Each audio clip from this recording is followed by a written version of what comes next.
Cars of London at 4 AM and first stop is I've got to pick Steve Booker up.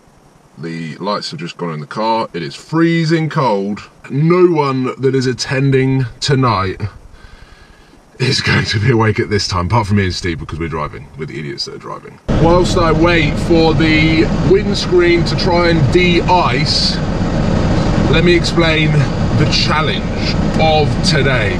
We need to be in Cologne, checked into the hotel by 3 PM. The time is 4 AM. We've got 4 hours.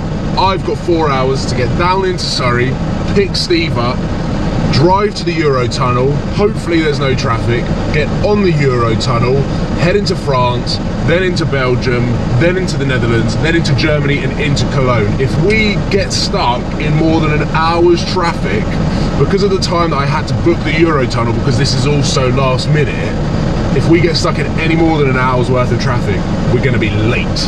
This is the quietest I've ever seen the M25. This is the best thing ever. I'm just cruising on cruise control, heated seats on, got the temperature of the car up to 27.5 degrees, the hottest it can go, no traffic so far, I'm feeling positive. If you can't already tell, we're here at the Eurotunnel and Steve is here, and we've made it. The Ford is behind us. How's the journey? Good. How's that driving?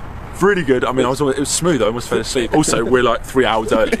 We've got an earlier train, so I booked onto the 8 AM, and we're on the 7:15, meaning that we're going to get into France a little bit earlier. But that could mean that we touch rush hour traffic.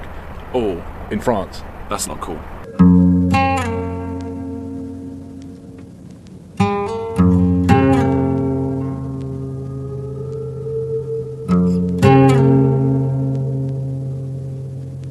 Stage 1 of the journey is complete. We've made it onto the Eurotunnel. We have made the earlier train. This diesel engine is a beast. We've made it onto the earlier train. I reckon this car could tow this train. It's that good with the all-wheel drive system. It could tow the train. So we're going to end up in Calais at around 8:45, 8:45, because it's an hour ahead. Isn't it? Yeah. So it's an hour ahead. So we get to France, try and get to Cologne on time for the event. Now the one thing with Cologne is the junctions are incredibly dodgy and they've got a lot of hidden speed cameras. I don't know whether you knew that about Cologne. No, I didn't know that. I've got caught speeding in Cologne. Have you? Yeah, and there's a lot of hidden speed cameras. So even if we're late or running late, you can't speed because you could get snapped and you could get caught. Well, it's lucky we got the early shot. Exactly. Fingers crossed there's no traffic anywhere in Europe so that we can just cruise on through, get into our hotel. Yeah, no traffic in Europe. Hopefully there's no cars on the road today. What's the right word if you're disembarking? Yeah, disembarking. Yeah. Disembarking. Okay, we're disembarking from our Eurotunnel. My Europe. No, yes, my Eurotunnel. Literally, that was the quietest I've ever been on a Eurotunnel. Really? There's like 6 cars in our section. Yeah, totally. It was like, usually it's like back to back, isn't it? Yeah. Or front to back. Yeah. So we are now. Oh yes, mate. Lovely sun. Should have got sunglasses again. Yeah. So it's 9 AM, and SatNav is saying that we're going to arrive at 2 PM, which means we've got an hour, give or take, to get stuck in traffic, if need be. I don't know how you're so awake. Did this.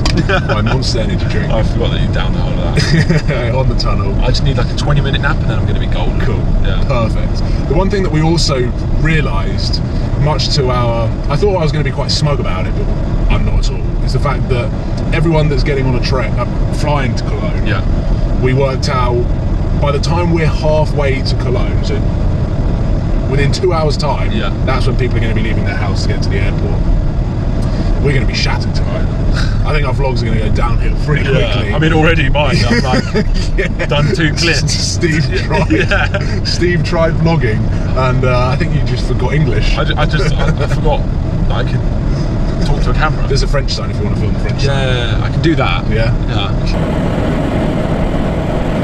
Who would have thought that in November you need sunglasses?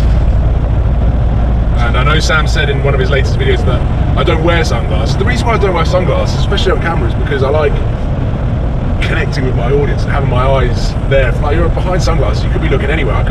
So it's the same with personal as well. If I'm talking to someone in person and I'm wearing sunglasses, which is rare, I always take them off. Oh, I do that actually. Because I do that. Yeah. I just get a little bit uncomfortable and yeah. when you see someone wearing sunglasses inside, like in a shopping centre, not wearing sunglasses. Not cool. So uncool, but now you kind of need, this is when you need sunglasses. We are doing so well that I decided to fill this car up. Actually, the guys needed a toilet, so I decided that I was going to put diesel in this car. We've got plenty of fuel to get us to the hotel, but once we got to Cologne, we'll probably have to fill up before our journey back tomorrow. So I was like, might as well put fuel in now. We can get to Cologne and be very comfortable. We'll probably stop somewhere around here on the way back tomorrow. It seems totally crazy that we've got like a 7-hour drive all the way to Cologne for one event to drive 7 hours back.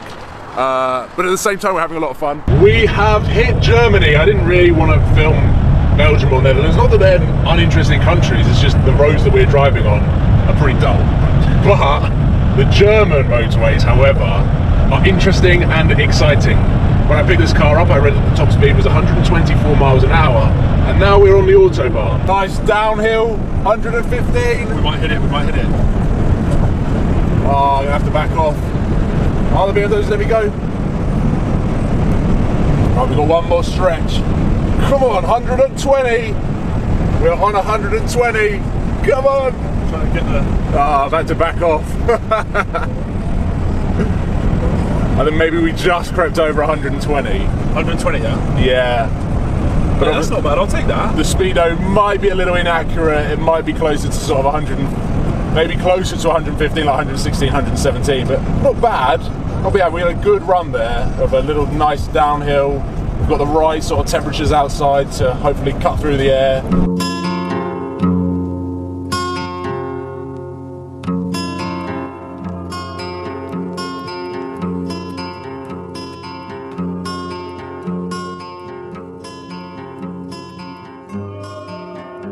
We have just turned up at our hotel and we've got a stunning location of roadworks. But past the roadworks, you can see the famous Cologne Cathedral and the river Rhine, I think is the best pronunciation. But anyway, we have made it. We're going to check into the hotel. We've actually smashed it. Let me just check what the time is. The time is 12:15 UK time, so it's 1:15 here. So most people won't have even taken off in London if they're flying to Cologne for the event this evening. Oh, finally, I've made it to my hotel room, which I have to say is incredibly spacious, but the best thing about it is the view overlooking the River Rhine, and the cathedral is right there. That is pretty badass. After an incredibly quick power nap, I am back and hopefully better than ever.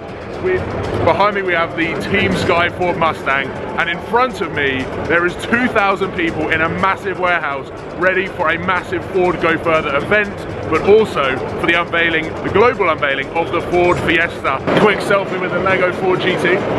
But here is the real thing. Dude, and he's having a quick selfie. Mate, the white is unbelievable. That's an unbelievable car. I need to... Mate, it's actually an unbelievable car. You like it? I haven't seen it in white. Have you not? I've only seen the blue, like, renders of it. Oh, pictures. Yeah. I've never seen it. In real life, so it's all of the dimensions. Yeah, it's unbelievable, man. Check this room out. I feel like I'm in some sort of mega Eurovision contest that is being hosted by Ford. There is stage one behind me, and there's all sorts of different flags all the way around the room. This is one of the largest continuous LED screen on both sides. I'm trying to ring you. Scared me there. I was like, who the hell is that? We are sat over there. Our table's there. Yeah. All right. And basically, there's going to be the announcement of the new Fiesta, and there's going to be cars coming down this little road here. And I'm really excited. I'm so glad that we made this event. I'm so glad there was no traffic on this event, and I'm just excited to get this underway. So I'm going to take a seat and just film as much as possible and hope that this is an awesome show. I know it will be.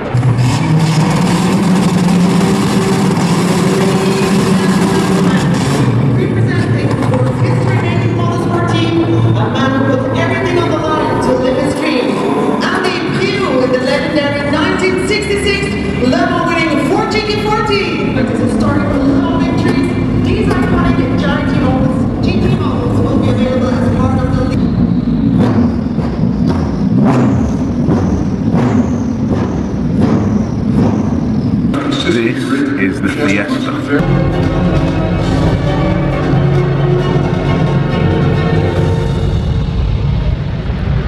Now we're going to try and endure the crowds and get a close-up at the Ford Fiesta ST line, which I think is here. I hope it's here. Anyway, the Ford GT is here.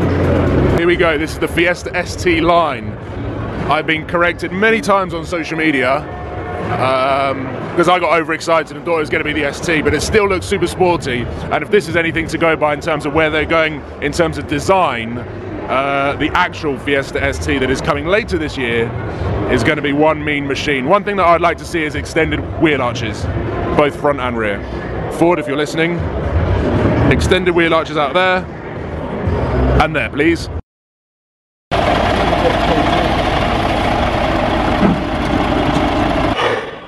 I mean, this has been an incredibly long day, up at 3:30, and the time is now midnight, midnight, 11 UK time. The bus driver decided to take a detour, went off-roading, back bumper fell off the car. What a nightmare. Awesome day, so many memories, and yeah, now I'm absolutely shattered. Thank you for watching. Sorry there isn't any energy in the sign-off. Please give it a thumbs up and subscribe.